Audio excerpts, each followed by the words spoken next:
Welcome to this Gcse Welsh Bacc student support screencast for the individual project.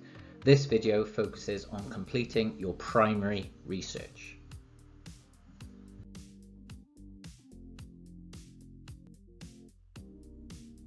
We'll start with the success criteria for your primary research. Looking at the first one, obviously your primary research is set out in written form, so you need to be writing in full, clear sentences and paragraphs. For your questionnaire, you should be focusing on creating a questionnaire that is 5 to 10 questions long, and we advise that you use Google Forms and share it with your sample electronically, which will be shown in this video later on. You need to then create graphs to visually show the results from your questionnaire questions. And finally then, once those graphs are in your primary research part of the project, you need to analyze those graphs, looking for trends, looking for interesting findings about your results. It could be that they were results that you predicted, it could be that they were results that shocked you, essentially engaging with the data that you have collected.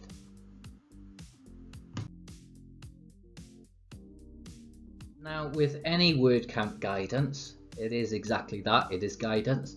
The quality of your writing is just as important, but as a guide, for an A star, for an A, we'd be looking for at least 500 words on your primary research.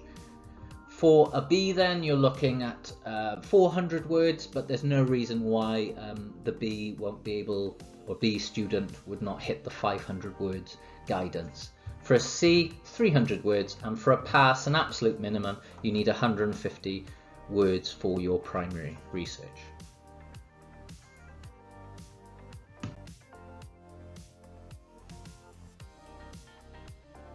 Okay, now on screen are instructions on how to create your own Google questionnaire. So you need to go into Google, click on the waffle in the corner, top right hand corner, and select Forms on screen now. Once you've clicked on Forms, it will take you to almost like a memory stick area of all of the forms that you create. So blank is where you'd start. I've already created one for this example, and it'll take you to a page like this. Now, creating questionnaires is really simple. You can see all the buttons down the side, but I've created 2 questions here just to get an idea of who has taken my questionnaire in regards to gender and age. I'm going to add an opinion-based question now by clicking the plus button. Go down here. You want to put your statement in the box here. So social media has a negative impact on mental health. Now, the options I want to add here are strongly agree,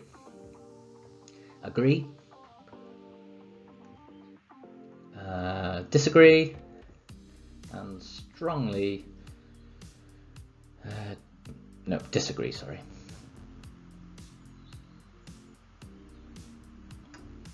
Now that gives your sample an option of which one to choose, and it'll give really good data for you to use, which will be shown on the next slide. Now, the important thing is the duplicate button I've just pressed there, which means that you don't have to create this question every time. You just change the question with what you want to ask. So this time, social media can have a positive impact on mental health.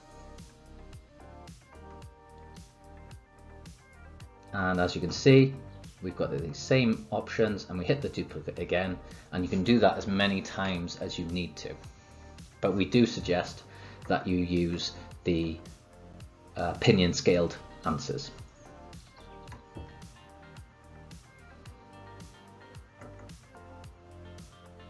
Now, you can add themes. You can design your questionnaire with colors here, or you can even insert an image to the top. So there's loads of set ones, but you can upload your own as well.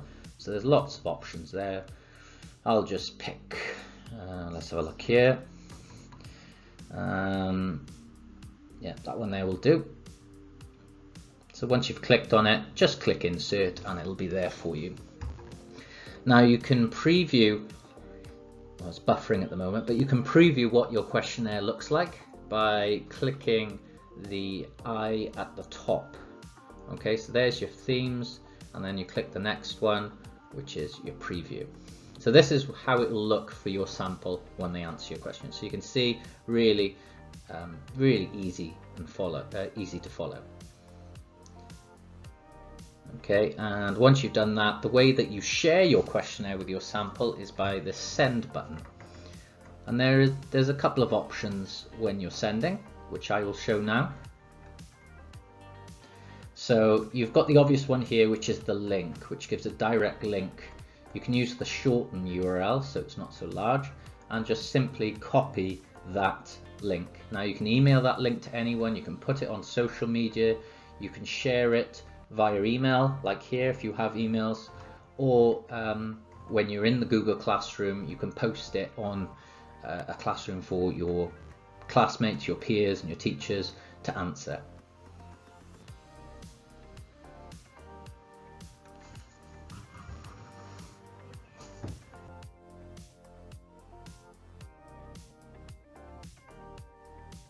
Now this screen recording now focuses on how to create graphs based on your questionnaire. So very similar, you go into your Google for Education and the Google waffle in the top right hand corner, you click on that and go down to your forms. Now you've obviously had your questionnaire filled in and now you're ready to use the data. So click back onto that form that you created, and you can see at the top you've got the questions that you've added, and now I've got 4 responses to my questionnaire. I click on responses and there's 3 options: summary, question, and that's how people have answered by question, or if you want individual answers up there, but summary is the most useful because it does produce these graphs for you, and also color codes what people answered.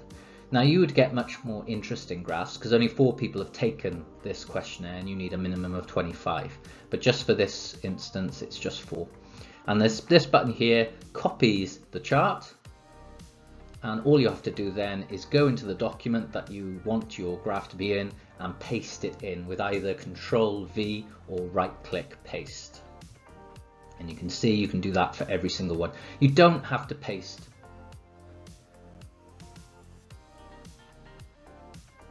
You don't have to paste every single graph that you do. If you've done 10 questions, there might only be 5 that you feel are worth analysing. Don't feel that every single graph needs to be in your primary research.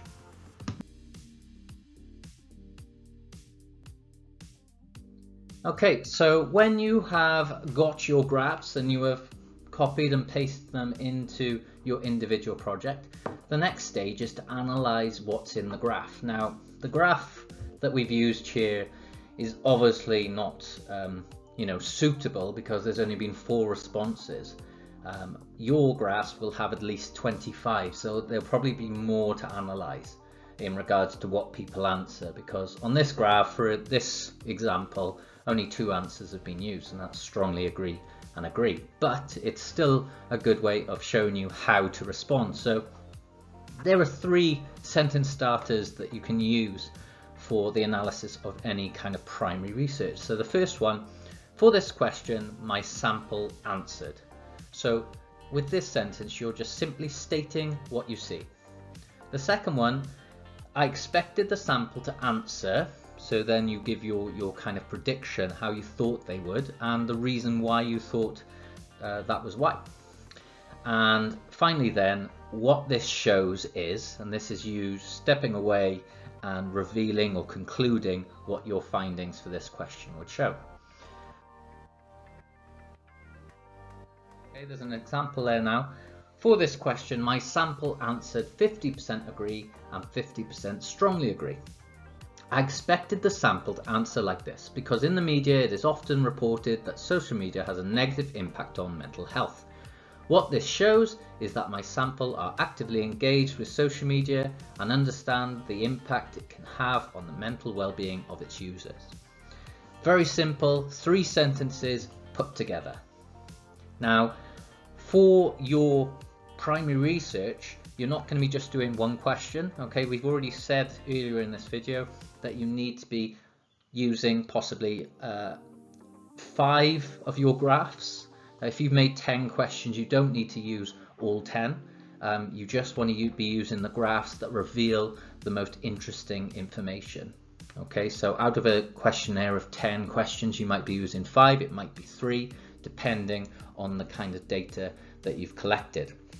For example, it's not worth creating a graph or using a graph that just merely states the gender divide of who took your sample. Okay, that can be reported in a sentence. Okay, same with kind of age groups. I hope that's been useful for your primary research. Thanks for watching.